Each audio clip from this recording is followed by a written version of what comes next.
I'm Matt Miller. And I'm Hannah Elliott, and this is Hot Pursuit.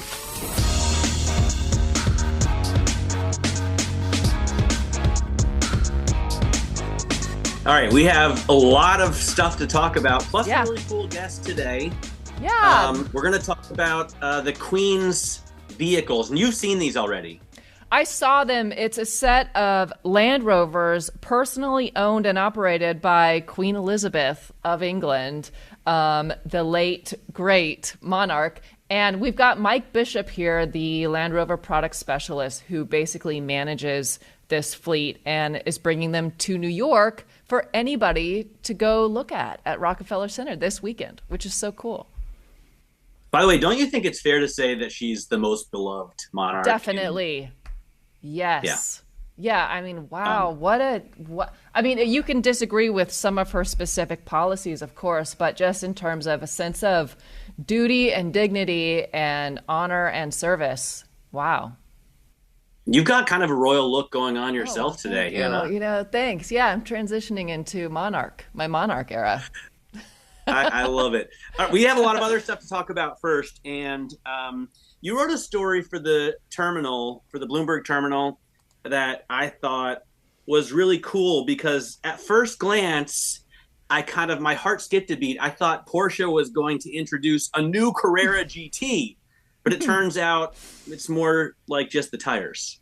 Just the tires, and also if you happen to already own a Carrera GT, you can legally drive it again, which I reached out to multiple people who do own one, and they all told me to a person they never actually stopped driving it. So I don't know if this really affects a lot of people, but yes, the recall of the Porsche Carrera GT has ended. And as part of sort of sweetening the deal, Porsche is giving a free set of new Michelin tires to people who bring their car in as part for the recall. These are new tires developed specifically for the Carrera GT, and they're the first new set of tires that have been developed since 2013.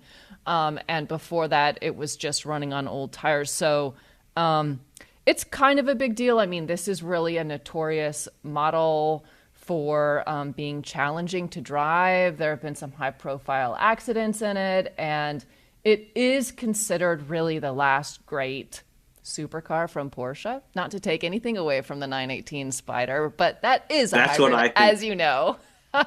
That's what I think is interesting. So I have never driven, I don't think I've even seen a Carrera GT on the street. I've seen them at, car shows parked up. I know obviously that Paul Walker died in one of Fast and Furious fame.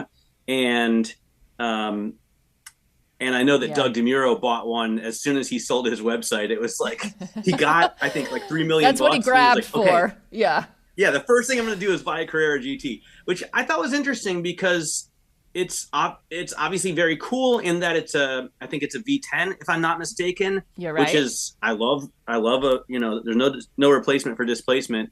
But I've always found the 918 to look cooler and it's clearly more technologically advanced. And I wonder, when we look back in 20 or 30 years, do you think the Carrera GT will be more valuable than the 918 Spider? Yes. I definitely do. It's the end of the era. It's, 1,200 were made. Obviously, 6-speed manual, rear wheel drive, naturally aspirated, blah, blah, blah, 605 horsepower. It's like the last of its kind, and it's got such a legend built around it. Like, you've got these legendary drivers like Walter Roll talking about how scary and difficult it is to drive. You've got Jay Leno like spinning it a million times out at Talladega. You've got like F1 and other champion drivers just using this as their like daily car. It's one of the few cars I think in history that has developed an X factor that's bigger than the sum of its parts. And I'm not sure the 918 Spider has developed that. No, I think you're right. To me, because I guess I didn't dive so deep into Porsche until after the Carrera GT. It was, 2004, 2005?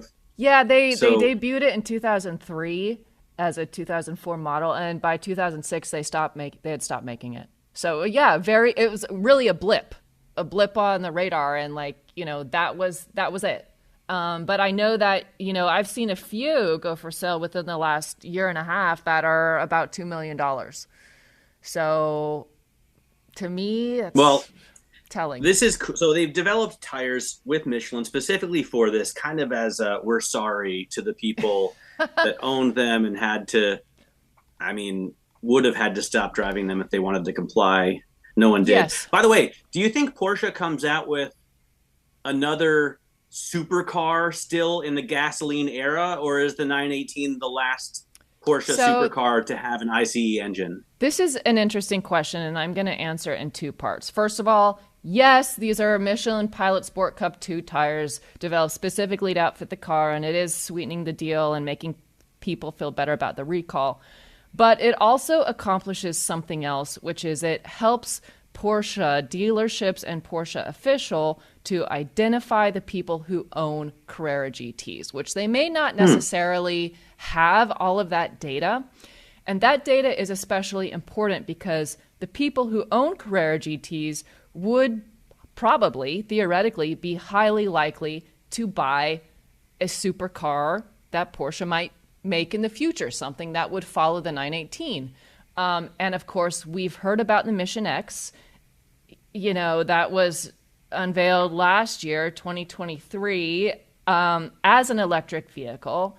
But to answer your question, honestly, I have heard rumors and chatter about the fact that it's sort of undecided whether that car is going to be electric, just because of what we know right now, with it being a very difficult time to launch an electric supercar or an expensive electric car in general. So it seems like there's a big question mark about what is happening with Mission X.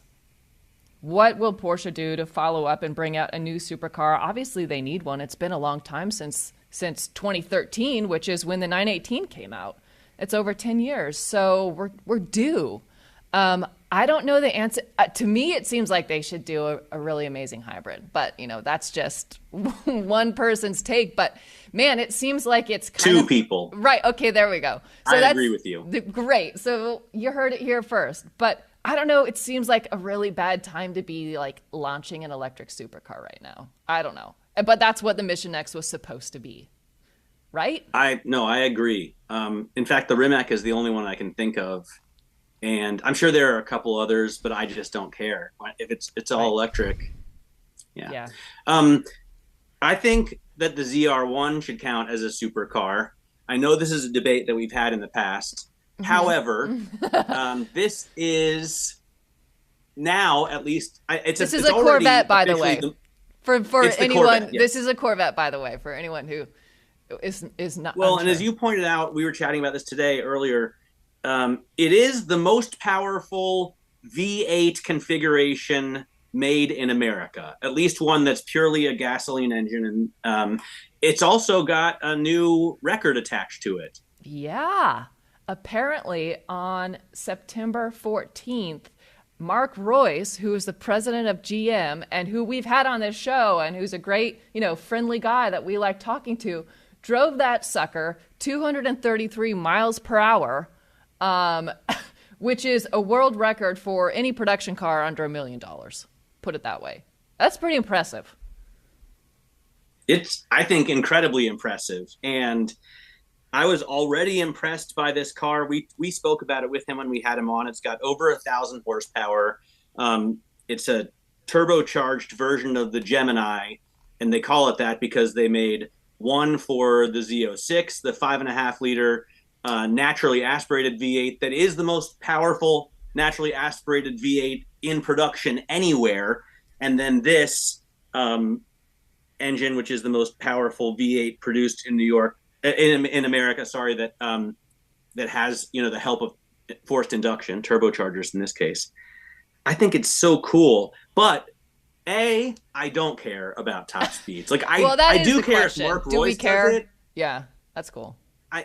If he does it, it's awesome that he drove it and he achieved that record. And Yeah, I'm so because happy for him. But usually we should say automakers use professional drivers to try to go for these record runs. It's very unusual that the president of the company would be behind the steering wheel. Yeah, dangerous. Like, if anything happens to him, it's a problem for, thousands and thousands of workers. But yeah, the thing is that the other guy I know who set a record, or that I met one time, this dude, Andy Wallace, I met him at Molsheim when I was at the Bugatti factory. I can't remember what I was even doing there, but he drove over 300 miles an hour in the Bugatti Chiron. That is serious. That is kind of unbelievable. And I've met and spoken with Andy, and he is the most quiet, unassuming person. I mean, it's like his heart rate must be about 5 beats per minute, because he is extremely chill. And as I know he's won like 24-hour Le Mans, 24 hours Daytona. He's won Sebring. He's won all of these races, and he drives these hypercars to crazy speeds, and he's just extremely relaxed. It's kind of unbelievable. Yeah. I just thought, 233, that is very fast. Obviously, yeah. I've never approached that speed. Nope. Wouldn't want to. Or even, 200, but the Bugatti does 304. Okay, that's twice as many cylinders, and it costs at least an extra $1 million, if not an extra $3 million. So I guess it's not fair to compare, but are you putting this in your ammo belt for why the Corvette is a supercar? Are you adding, even though you don't care about top speeds? Does this help? I don't care about top speeds, but I will say, look, this car can go 233 miles an hour. To anyone who argues against me that it's a supercar, not that anyone is going to ever. You know what? You can approach and possibly exceed 200 on the Autobahn, which is where, Royce did this in Germany, right? In Papenburg, Germany, the town of Papenburg. And I will say, I reached out to GM and I said, who actually certified, like, what was a third party that certified this record? Like, we're not going to just take your word for it. And actually, they use the V-Box data to confirm that. You can see they've got a YouTube video out. You can see in the YouTube video that they used the speed overlay on the screen to show that they are going that fast. And they actually did a couple runs, both north and south on the straight at Papenburg. So they exceeded 233 miles per hour in both directions. So seems to stand up to a little bit more scrutiny than just taking their word for it. Also, Mark Royce is someone whose word I would take, no problem. He's born and raised Midwesterner. His parents probably taught him you never allowed to lie. And it's not a good thing for them to do, right? Because then a customer could say, hey, this isn't possible. Anyway, I think that's pretty cool. It's cool. I will say I don't care much about top speeds. Normally I do care about big power. So the thing about this Corvette that I love, over 1,000 horsepower, over 800 pound-feet of torque. But last week, I spent the week driving a Mercedes S-Class, the Mercedes AMG S63, and I was blown away by the power figures. Over 800 horsepower in this sedan and 1,055 pound-feet of torque.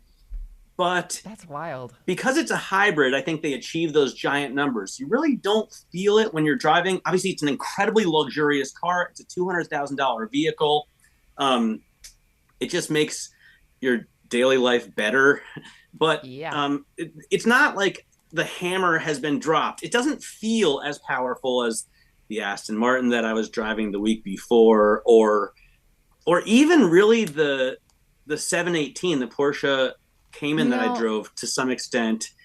It just isn't as exhilarating to drive as those sports cars. What's wild, and this to me proves that horsepower isn't everything, because that car you just described has 100 more horsepower than the Carrera GT.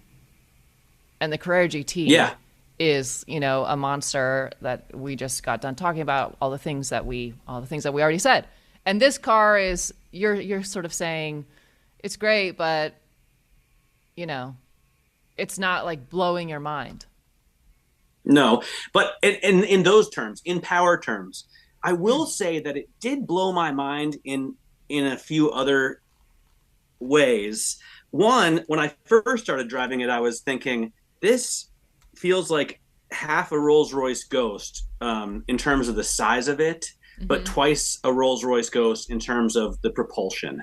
So it's like, the adequate or, the power that they always say is sufficient. I don't know what uppity word they use for it, but this car has way more than sufficient, way more than adequate power. And it handles it in a much more refined way. I mean, the handling I thought was far better. And the Rolls-Royce Ghost is one of my favorite cars. Plus, this S-Class is really the pinnacle of luxury. When I got in the car, I noticed right away that the display in front of me, the screen, that you see through the steering wheel, was three-dimensional. So it looked as if you could reach into it through the dash to the engine. I've never seen that in any car before. And it's not a party trick that I've gotten over in 1 week. Like it remains just as cool today as it was, 7 days ago. I didn't even know about it. Did you find it distracting at all? No. In fact, quite the opposite. This had, so that 3D thing, you have to look down at the dash. It has the typical heads-up display with the augmented reality navigation that, other Mercedes have that, the GLS, for example. But the way that it's executed in this S-Class is kind of the opposite of distracting. In fact, you don't have to change your field of vision to look at the heads-up display. I like that. And then you're not able to see the road. Everything is all in one place. So it just appears as if arrows are floating in space. And it's such a cool use of technology. And that's what the S-Class is about. I just can't wait till it trickles down to other Mercedes models that cost less than $200,000. It is really interesting because this week I'm working on a piece about car trends we hate. And I've been, unscientifically polling everyone I know about the things they hate about cars. And one of the top things that everybody says is they hate touchscreens. They hate where traditionally analog buttons and knobs are now baked into some sort of touchscreen system. And I will say that Mercedes has the most screens of anyone, really, in terms of brands. But the thing is, but they're really good. And that's the difference. I agree. I prefer no screens in my cars, personally. But somehow, and I'm driving a Mercedes this week, too. I've got the G580, the electric G-Wagon, which has really been a joy and a pleasure. And the difference is Mercedes executes this screen environment so well that it does not bother, it doesn't distract, and I find it really nice. It enhances rather than takes away from the driving experience. So for the most part, I agree with you. And it's so intuitive, their infotainment system. And by the way, I wish we had a better word for I know, I hate it. I know. It's so intuitive and it works so well that it really can't be beat. It's top of the line across all of the manufacturers I've driven. Same. The one problem that they have not managed to deal with is the fingerprints on your main screen. And they even include, a microfiber cloth. But there's no way to get the fingerprints off unless you have like a professional team come in and do the cleaning. So but I'm nitpicking, right? That's a materials issue. They need to fix that in the materials department. I wonder about the G580. Is it still the same MBUX system that was in, the 2019, 2020, 2021 G-Class? Does it still have a long rectangular, horizontal screen, or have they put the sort of big, chunky vertical iPad screen in the center stack? It's the long horizontal.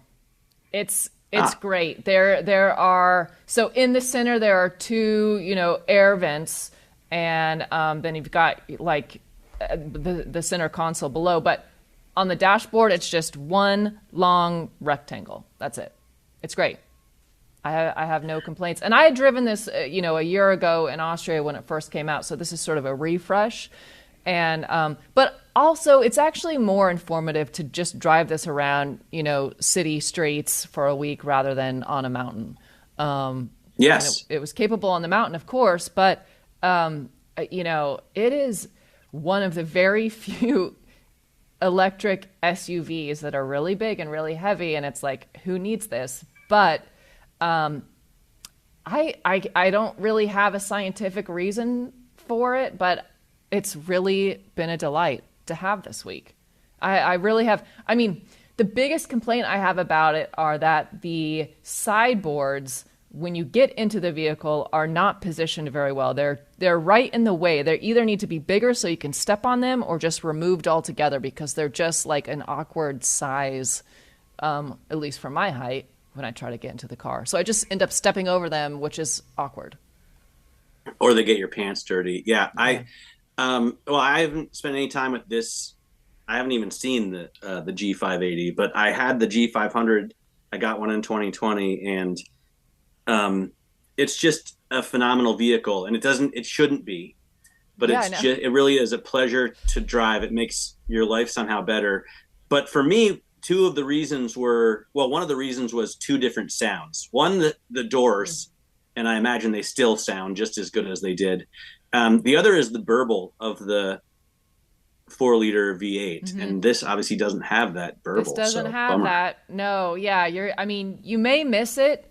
I didn't miss it because it just feels like just different enough that it's a different animal altogether. So I didn't miss it. This thing is so fast. I mean, it's 0 to 60 in 4.6 seconds, but it feels quite a bit faster than that, and you really can dust anyone, and I mean anyone, in this thing. So I didn't miss the sound at all. There's still sort of like a manufactured exterior note that isn't great, but it's not as annoying as the one at Audi that I heard the other day that was like a weird drone that was just terrible.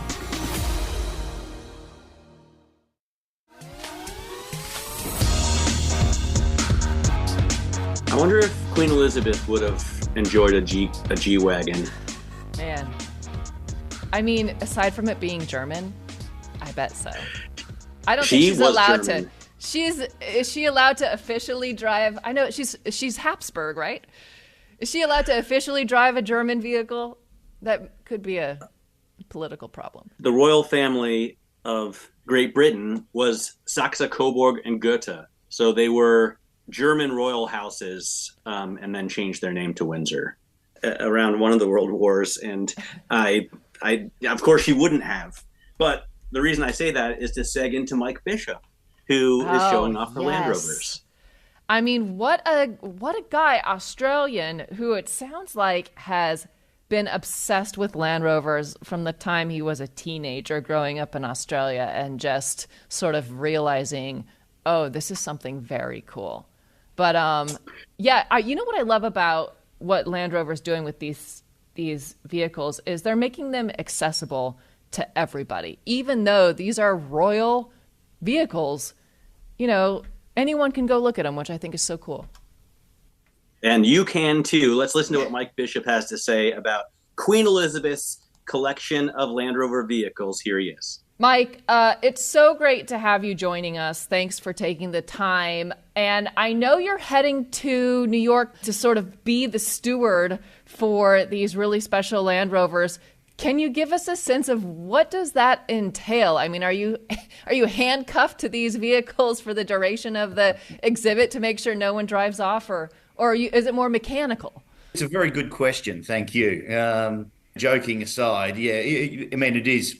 You're the custodian of them for, the event, I suppose, is the best way of putting it. And when you're showing vehicles like this with such provenance and history and everything else that's behind them, obviously different eras and which they were produced in, and all of those things, different people will react different ways to them, and different memories and recollections and questions will all come out. And that's what I really enjoy about it, is helping people sort of engage in that story of the Queen Elizabeth's vehicles, her Land Rovers, her Range Rovers, and how each of them operated in the circumstances in which she used them. Give us a walkthrough of the lineup of what people can expect to see. Yeah, absolutely. So there's there are two sets of vehicles. There's the personal use set, which are the vehicles which are finished in green, and then there's the state review set, which are for when the monarch's in state, and that's for ceremonial purpose. And that's not necessarily in the UK. That can be in any of the Commonwealth countries. So we'll start off with the personal set. And the first vehicle is a 1954 model Land Rover Series 1 86-inch. And this vehicle's set up for use around Balmoral as their estate vehicle. And it's got some really interesting little features about it. It's got some, quite seats in the front and some lovely little sort of seats in the back for guests. But it's got a small rifle rack in there, which is beautifully, pointed and handmade.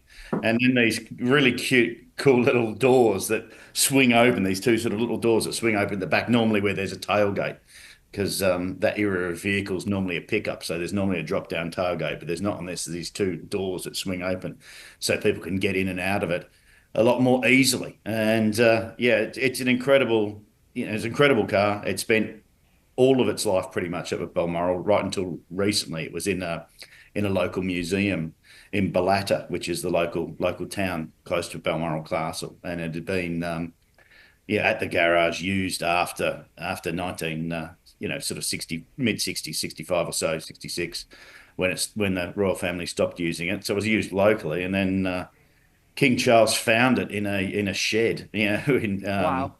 around about 2010 or so, and it came back to Jaguar Land Rover and was restored, and then went to the garage as a display piece, and very recently came to us, to the Jaguar Land Rover Classic Collection. So do you happen to know the entire story of the provenance, when Her Majesty acquired the vehicle, how often she used it, who built the rifle racks? Is that like a Holland and Holland thing? Do they always use that company? No, well, so I mean, we've got to put one of the things that's really important with these vehicles is to put them into their era. So it's a great question. It'll take me a minute or so to answer it in full. So the first Land Rover was originally the 80-inch, and in 1953 model that year, they developed the next 86 and 107, which are a bit like the 90 and 110 today.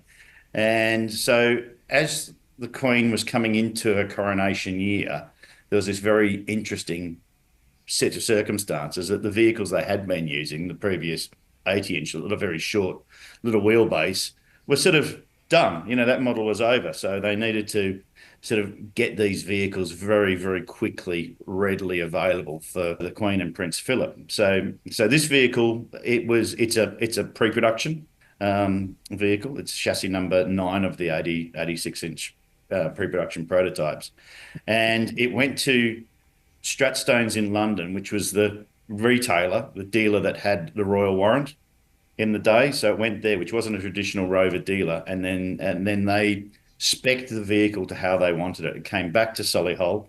It was all built up at the special projects, which is sort of now what special vehicles became. It was called special projects in those days. They appointed it and trimmed it and made little rifle racks and little rear doors and everything like that for it. And then it went back to them in November and replaced an earlier vehicle, an 80-inch Land Rover, and then was used about the place. And there's an incredible amount of photographs of the vehicle in use, with the Queen and Prince Philip enjoying that vehicle personally between themselves and also with friends. There's a great photograph of people. They're at a racetrack or something, and they're standing in the back of it with binoculars and looking out at it and just enjoying it as anyone would do a really good Land Rover. And the Queen herself drove this vehicle, among others, right? We've seen photographs of this. Yeah, she was a very keen driver. As a young woman during the Second World War, she trained as a mechanic for the war effort. So she was very, very familiar with driving vehicles and maintaining them as well. Being the outdoors kind of people that they were, Horse and hound. Yeah, exactly. They were, the Land Rover was a perfect vehicle for those circumstances. And also in that time when they were young, it was very new. You've got to remember the original Land Rover was launched in 1948, so it was sort of the latest up and coming thing in those days. People, it really hit the world with a bang, as a product. And it was great that the Royal family took that on. It seems to me that the family vehicles, the personal family vehicles, they're all green. And then some of the state review vehicles, are those all black? Can you walk us through that distinction? Yeah, so the state review vehicles are Royal Claret. And Okay. Royal Claret's a Oh, colour that was used, that goes back to Queen Victoria's time. And it's wow. one of these, it's, I mean, in the dispatch records, they always write it down just as maroon because that's the sort of Wow. color it It's actually so is. dark. Indeed. And it's a very sort of, like, I suppose, if you sort of go back to that sort of, sort of Victorian style era, which Queen Victoria came from, and, think of, beautifully appointed railway carriages and all these kind of things that were, completely, modern at the time. They used that color as a sign of, once the Queen or the Very King, cool. moved through, is being in states as they move through the countryside or from town to town or whatever they are doing. And so you see the Royal Claret color used for them on other vehicles, on helicopters, and obviously in the Land Rovers and the Range Rover State Review vehicles. The first vehicle the Queen got was the 86-inch wheelbase Land Rover. And you say that's because previously they'd made shorter wheelbases, and this was a new thing. She got a Right. pre-production vehicle, number 9. Yeah. Did she, when they made a big technological breakthrough or whenever they came out with a really new design, did she always upgrade, or how often did she get a new personal vehicle? In those days of the 1950s, when there was quite a rapid pace of development through the Land Rovers, you got to remember it was launched as one product in 1948, and then it went to the two wheelbases in 1953 for 54 model year, and then station wagons came about, and you ended up by the end of the 1950s with this range of vehicles. You could have station wagons, or you could have pickups, or you could have short wheelbases or long wheelbases, or so to fulfill the opportunity of the royal family using the vehicles as they needed. Yes, the company made sure that they had the right vehicles in the right place. Tell us a little bit about some of the mechanical issues that you handle and manage just in your role overseeing these vehicles. Is there something that is a consistent bugaboo for you with these cars? I mean, any museum vehicles, where they're not regularly used. I suppose when we went to Pebble Beach, the interesting thing was we took them on a magnificent drive down the coast. It was amazing, They really and are stunning to see. I mean, you yeah. think it's just going to be some Land Rovers. But as someone who saw them in Pebble Beach and saw them pull onto the lawn, to your point, they're really, really, there's a presence that you don't feel. Oh, absolutely. When you use these museum vehicles and you sort of suddenly expect them to drive, 20, 30, 40 miles, and they haven't really done that in a very long time. And it's with any older vehicle. Of course, you're running a risk of something going wrong, something breaking down, something unforeseen, because you're not using the components of the car as they were designed to use, and things just, things just don't like sitting around not being used. So that's always, when you're using older vehicles, that's always a little bit of a concern. But also, if you're into them, it's part of the fun. Sure. You do get a lot. I do get a lot of satisfaction out of making sure that, especially a lot of these really special ones are seen and used, and used in for real purpose, driving down the road, people seeing them, enjoying them, filming them. So, but that's one thing. That's a common thing to I say to museum cars. Other than that, there's they're where they're kept is in a beautiful environment, so there's no real sort of decay as such. Some of the parts are getting a little bit older, and you've got to be mindful of the time which they came from, and just supposed to be a little bit not rush things too much. This is probably the best way of putting it with older vehicles. Now, some of Did these are still owned privately. Is that true? Some of these are owned by Jaguar and Land Rover Classic, right? And then some are owned by private collectors. Is that accurate? So the majority of them are owned by the British Motor Museum. Yeah, they're kept there. Got it. And there is one vehicle, the 54 model, State Review Series 1, another 86-inch, that That's privately owned by a collector here in the US. And of the personal set, the 2009 Range Rover is still owned by the royal household. So Cool. they were very gracious in letting us take the Queen's Range Rover and bring it over That's here the and show it one to with the people. Labrador mascot, right? Correct. Yeah. Got it. But And has it been removed? The dog's been removed.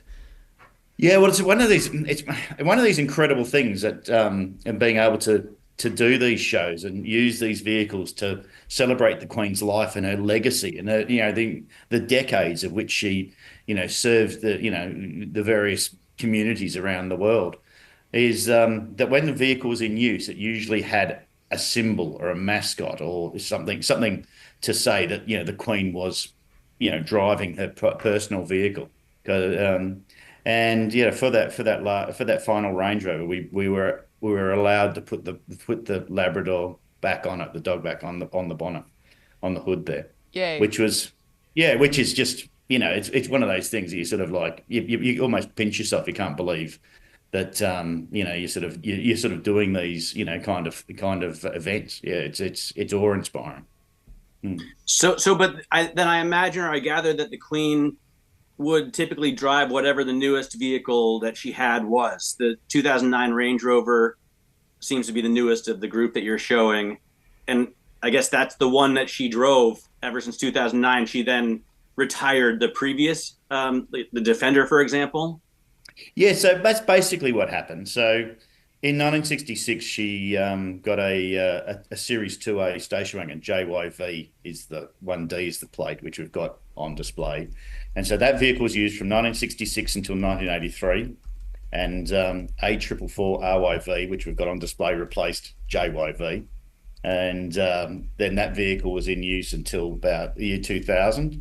And there's another Defender, which they've got, the royal household still has. They still have her last Defender. And then as she got older, she moved into that Range Rover, the 2009 Range Rover, as her personal vehicle. But if you see the consistent behaviour of keeping the vehicles, she was we know she was a person who loved and enjoyed driving vehicles, and that's I don't. If I don't have to upgrade my vehicles, I don't, because I get that harmony with it. It comes part of the family. And that's one thing that Land Rovers do particularly well, and Range Rovers as well, and Discoveries that it would be. Yeah, people enjoy that story of having the vehicle, becoming the part of the family, and doing whatever the pursuit is. You go off on trips, or you go off on holiday, or you go meet friends, or go off road driving, and that's one of the nice things about it. And you can see that consistent use. There's photographs of the family, when they were young, all climbing all over the roof of JYV 1D. And you can see in the back of A444 the dog guard and the linoleum, this old-fashioned style, sort of 60s, 70s linoleum they put down. And you can see the scratches of the corgis, claws in there. And all those things bring the vehicle to life. You can almost imagine, at Pebble, the Queen coming out and jumping in that Range Rover because the mascot was on the bonnet and ready for her to go. So, incredible thing to do. Is it possible to get that paint as a consumer? Could I have Land Rover make me a Range Rover with the Royal Claret color, or do they reserve that for the Monarch? No, it's a closed color, sir. You would not. Yeah. Interesting. No, it is. It's a closed color, so it's something that we wouldn't put on a normal color palette or anything like that. Obviously, if you came up with your own color, which was similar, we'd probably say, "What do you want to do that?" That. But the Royal Claret color is a closed color, so unfortunately, it can't be used. Mike, I'm so curious. I know that you are Australian, and I'm so curious how you arrived at this job. Very closely aligned with the British monarchy, of course. Obviously, Australia was part of the Commonwealth. But can you tell us a little bit about your background and how you arrived at this role? My mother and my grandmother, they were both Londoners, and they came out to Australia in the 1960s. My mum, when she was a teenager, she finished school and went to the University of Melbourne. And My grandmother, I never really got it out of her why she left London. She was a Londoner to when she, departed us, which was, when was that? Probably 20 years ago. And we found a little jar of English soil in our cupboard in Oh, Australia. It was, yeah, wow. nobody had ever seen it. It was just sort of hidden in the corner. How A did you little know old it was coffee. English soil? Because it had a label on it with a handwriting saying English soil. Oh, wow. Yeah, so that was very moving. And anyway, because of, I suppose, this, this curiosity in me, as I had my Australian family, which, and grew up in Australia, and that's fantastic. But the British side was always a great curiosity to me. Anyway, I when I was 14, I bought my first Land Rover, which is a 1949 model, 80-inch Wow. wheelbase. And this brought out these conversations with my mother and my grandmother about family and farming family connections we had in Scotland and stuff like that. And they remembered the vehicle, so that sort of, I suppose, that, yeah, sort of raised a curiosity about me at that age when you're a teenager, a young teenager, and you're sort of like working out where you fit in the world. Um, and so the Land Rover sort of helped me do that. And by the time I got that vehicle on the road by the time I was had my first driving license and used it, and I still have it, and use it quite regularly with my son. But that sort of put me on this journey to sort of discovering the true home of Land Rover, and a little bit of where I come from too, from that British side. So I started writing about the vehicles and how they developed and changed, and there's a in the development of the original vehicle from 1948 till about that sort of first Queen's car, the 86 inch, is an incredibly rapid pace. For a relatively small post-war company, because before the war, Rover cars only did about 10,000 units, and by the end of the 1950s, they were well into the sort of 60, 70,000 odd units, which is a massive transformation, and so I wrote about all those things, and as I sort of went along and did that, the internet came along. I started writing on the internet in its very early days, and then anyone in Britain who got their first modem looked up. If they're a Land Rover fan, they searched Land Rover, and they came across me. So I sort of built this, I suppose, notoriety, this speciality, this storytelling side to the vehicles and where they came from. And on the back of that, in 2010, I found the last remaining engineer of that original Land Rover program in 1948 living Wow. in Brisbane, Australia. And his name's Arthur Goddard. And I wrote a book about him and interviewed him about his life. And he was the guy who developed the state review vehicles for the Queen. Wow. And so there's a photograph that we can share with you of Arthur with his team in Edinburgh, about to show the Queen the first version of the state review vehicle that she was going to take on tour, on the Commonwealth tour for a coronation in 1954. So I learned all these little bits and pieces from Arthur about that program, about those early days, and by this point, my wife and I Wow. were living in England for a bit, mainly firstly for her career, but it ended up really being for my career with Land Rovers. And I went and worked for Land Rover Experience for 12 months, and that was in 2011, and I'm still here now. Wow. Mike, did the Queen only drive Land Rovers, or did she also have maybe a Jag or a Bentley, Rolls Royce? I mean, did she have a stable? Back in the 1960s, she had some Rover cars, the famous Rover P5B, which was built at Solihull as well. That vehicle's in the British Motor Museum, and that was a popular car. It's often what they call the Prime Minister's car in the UK. It's a car that sort of, it was the late 50s, late 60s, 70s sort of Prime Minister look car. And then, once they dropped away, she used Jaguars mainly as per the car. We've got one of the Jaguars at work in the classic collection we have. What about the King? Does he have any favorite vehicles that you know of? Are you allowed to talk about that? What he uses for his vehicles at the moment, no, unfortunately, I can't discuss them. So, I mean, my specialization is in the older products, older vehicles, and yeah, hopefully one day, we'll be able to explore that story further. How about the special? You mentioned the special projects department, and I think it's public knowledge that they electrified a classic Jag for the prince on his wedding as a wedding gift. Is that something you can talk about? Oh, that's what that was a program which we called E-Type Zero. It was an idea that we explored to see if we could do it just as a sort of a bit of fun as an engineering project, which we achieved, and we did a really nice job of it. I mean, the vehicle was incredibly overly appointed, in the sense it had a digital dash fascia and all these things that weren't of that era that the E-Type was originally made. And yeah, that was used as part of the royal wedding. But that's nicely sitting in the collection now at Jaguar Land Rover Classic, awaiting for its next moment in time, whenever that is. Mike, I'm so curious, just going back to the history that you kind of walked us through with Land Rover, can you tell us what was the sort of overriding philosophy that was really propelling the company back in the early days, like in the 50s and, maybe early 60s? What was really the driving force that really gave it this soul that has lasted all of these years?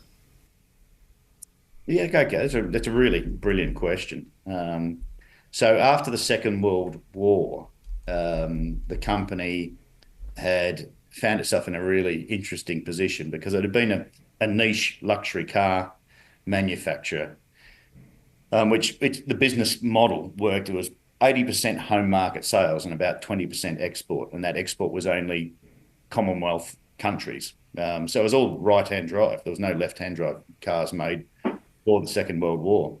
And obviously, after the Second World War, the company had grown exponentially and they got involved in all kinds of engineering projects, developing Merlin engines, developing jet engines with Frank Whittle, all these kind of things, and suddenly got back into car production as the war finished. And it was a much bigger company, and they had bigger factories, and they needed a product that would fit those times. And so they looked around quite closely at various, sort of opportunities of what was going on at the time outside of luxury car manufacture.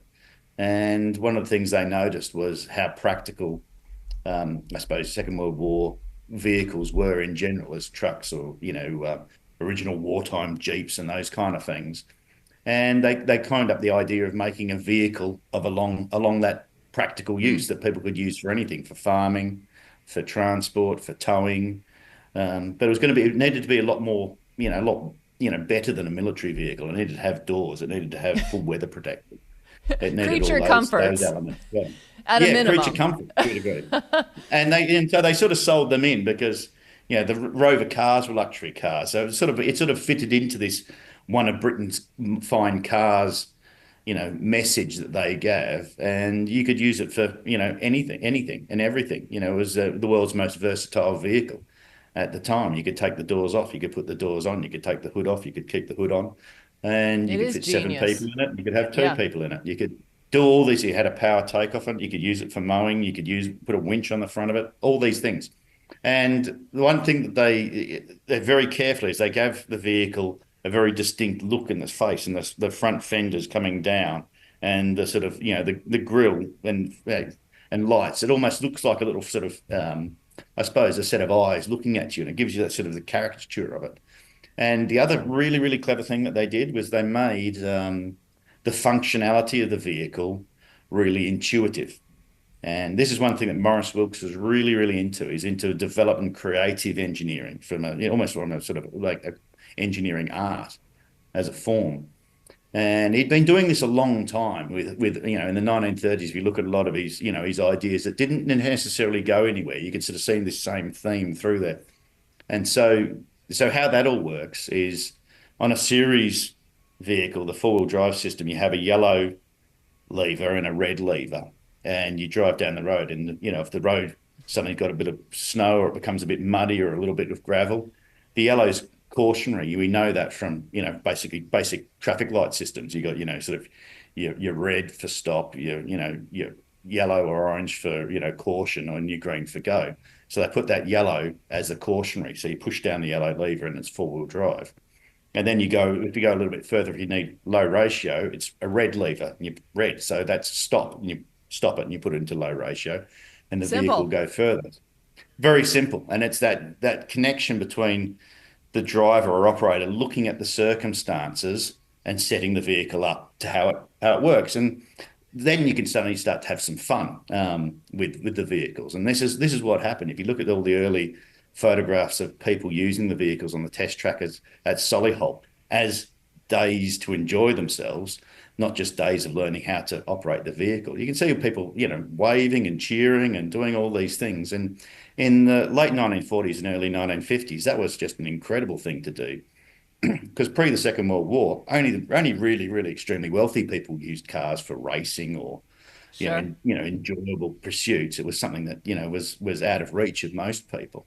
And that's how you get those stories about the vehicles. The vehicle that helped us do this and helped us do that, or we did this or did that, and suddenly the Land Rover becomes part of the family. And that's why it's so endearing. And you read all these, these expeditions, or these stories of people who've had them, who've been of notoriety through decades, and you get that same consistent. Oh, we went in the Land Rover and we did this, or we drove across that country, or this is what happened.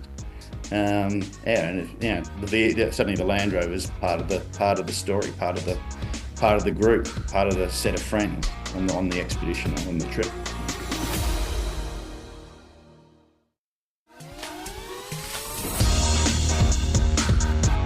Mike, you clearly care more about the spirit of the vehicle and what it brings to the public, for example, than you do about the value.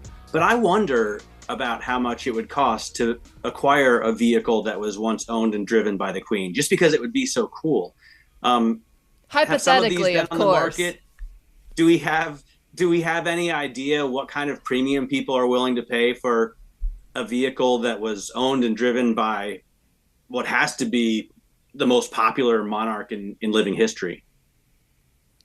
It's one thing I have to state first. It's not easy to do, to find a vehicle like that. So, So, for example, I'll give you an example. When they did the 1954 Royal Tour, and they produced 12 state review vehicles. So most they've ever done, because she was going around the world, around big countries like Australia, also to New Zealand and other places. She also needed a Land Rover in every port, so to speak. And once those vehicles were finished with, the message was to turn them back into standard Land Rovers and to sell them off. So they'd lose their, they wouldn't retain any sort of provenance or sort of history or that. And the one that survives, or there's two that survive, for whatever reason, they just were sold off, but they didn't take the ceremonial back off the vehicle. That stayed. So that was just a quirk of fate that happened. That where the other ones have gone, nobody knows.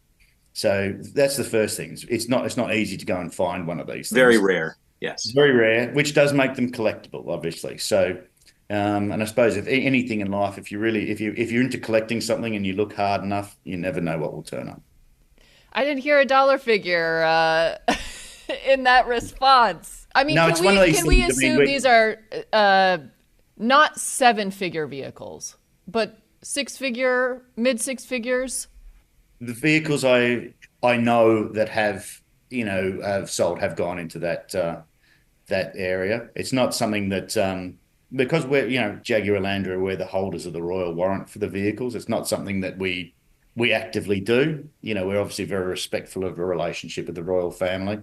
But yes, of the vehicles that I do know that have made it into private hands, yeah, you're talking in those kind of figures. Well, Mike, thank you so much for your time. Remind our listeners again where they can see and explore these rigs in New York. Yes, so it's from the 17th, the Rockefeller Center in New York. Come and see us. It'll be an incredible display of vehicles, the ones we showed at Pebble Beach, from 1954 until 2009, and up until Pebble Beach, they'd never been shown as a full set, and they do a brilliant job of celebrating the Queen's legacy, reign, and community service over the decades to all of us who've enjoyed watching and appreciating what she does. Excellent. Well, welcome to New York, and thanks so much for joining us. Absolute pleasure. All right, that was Mike Bishop from Jaguar Land Rover, or from Land Rover more specifically. Very cool story, and I will be going to Rockefeller Center to check out those vehicles. Send me pics. That'll be great. I mainly want to see the color. What did he call it again? He called it Claret. Yes. Claret, but it looks in a photograph, and I had forgotten, I guess, and even in real life, it looks almost black. It's really dark. It's a cool vampy color. I'm partial to those. I'm partial to colors that look black in most lights, and then, for example, the Mercedes emerald green color, Schmaragd green, it mostly looks black, and there are sort of super sunny occasions where you're like, oh my goodness, it's a sparkling green, and I love that. BMW does it too with their carbon black, right? It looks black all the time, and then if you see it in certain sunlights, it's blue. Oh, I need to go back and look. I hadn't thought of that, but I need to get in some BMWs. I haven't driven any in a minute. Yes, you should. Yeah. I'll have to reach By out. the way, because I'm in my basement and we're on Zoom, there's a slight delay, and we talked over each other a lot at first. Now, I've been making a conscious effort over the past, say, 6 months not to do that, because we got an email from a guy once who was like, dude, it's killing me. You can't keep talking over Hannah. And also my wife was like, you're a horrible person. So I tried to stop doing that. And did you see the email we got from this guy, Peter, who said he stopped listening altogether? I wasn't going to bring it up, but yeah, I saw it. But he said he started listening again, which thank you, Peter, for giving us a second chance. We're so happy to hear it. And look, nobody's perfect, and we always are striving for continual improvement. So thank you for throwing us another chance. I wanted to go through some of the emails that we've been getting. And by the way, you can shoot us an email. Hotpursuit@bloomberg.net is the email address. Again, hotpursuit@bloomberg.net.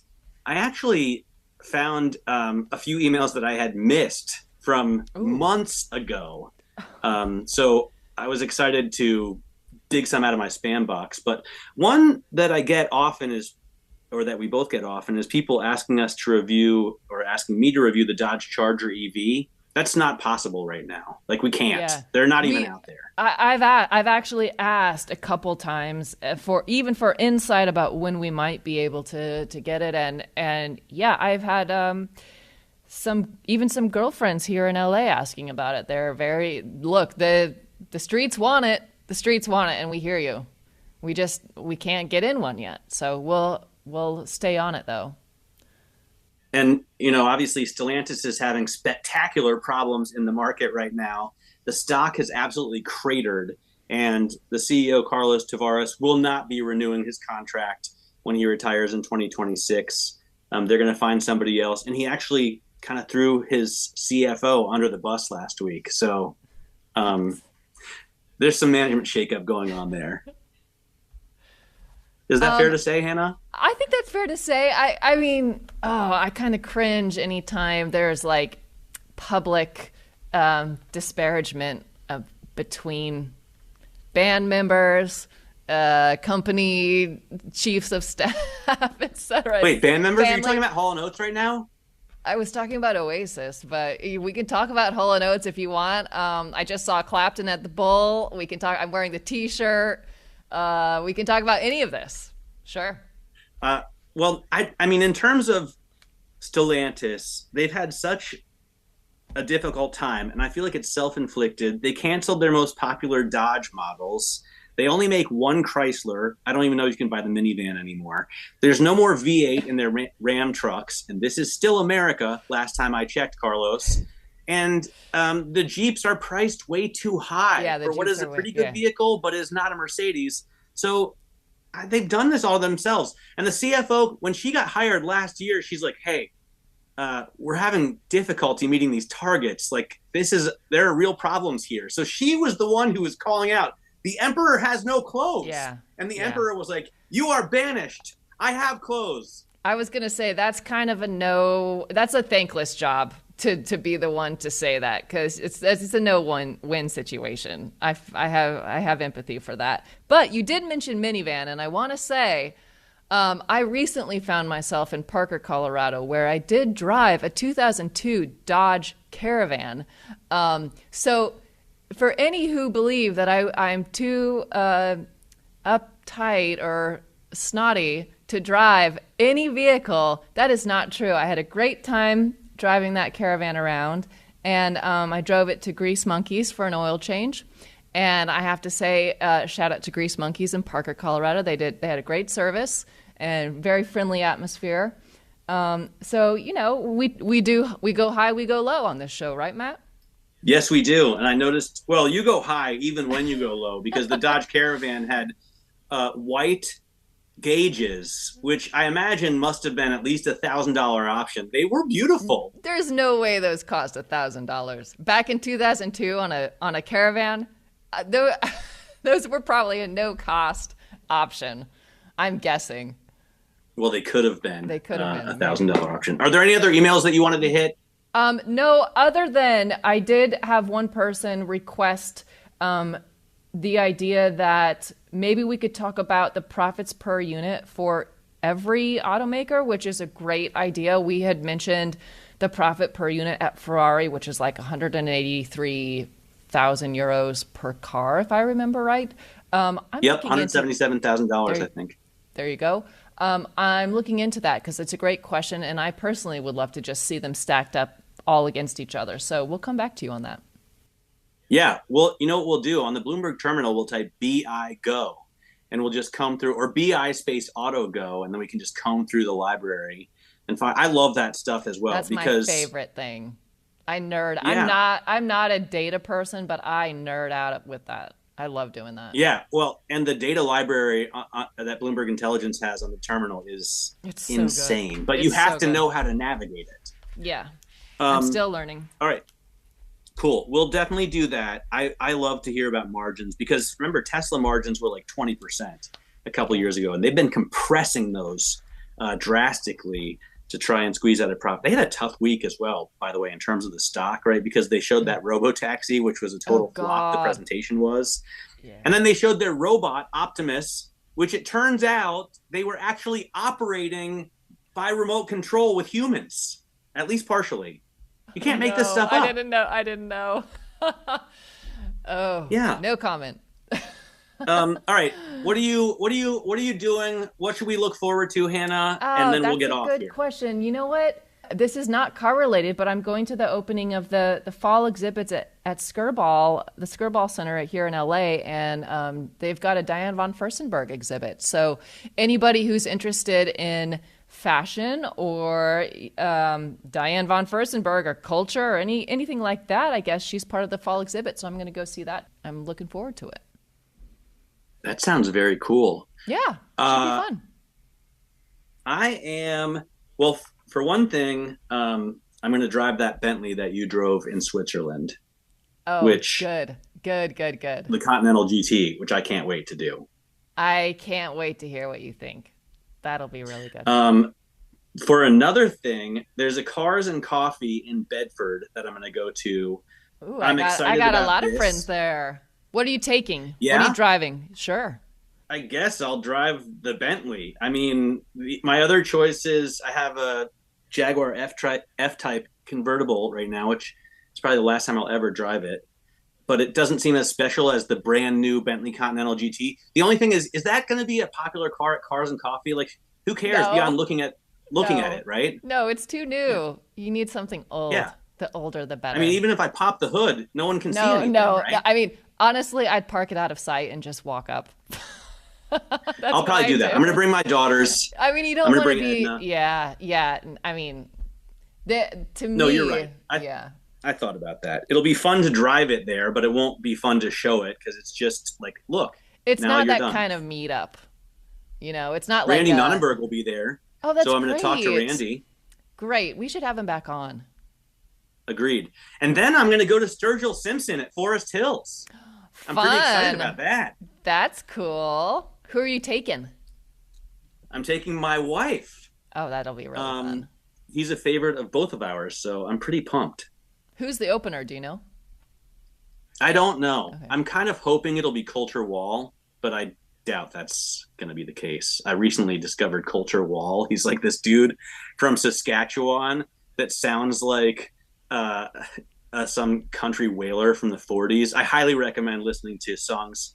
I think it's called Songs from the Prairie, which is just a fantastic, bare bones, really classic country, old school country and Western. Cool. All right. I like it. I can get into it. Have fun. That's all I got for you. That's all I think we have for this week. So meet us back here, same time, same place next week. Shoot us an email if you have any suggestions or critiques. hotpursuit@bloomberg.net is the email address. I'm Matt Miller. And I'm Hannah Elliott, and this is Bloomberg.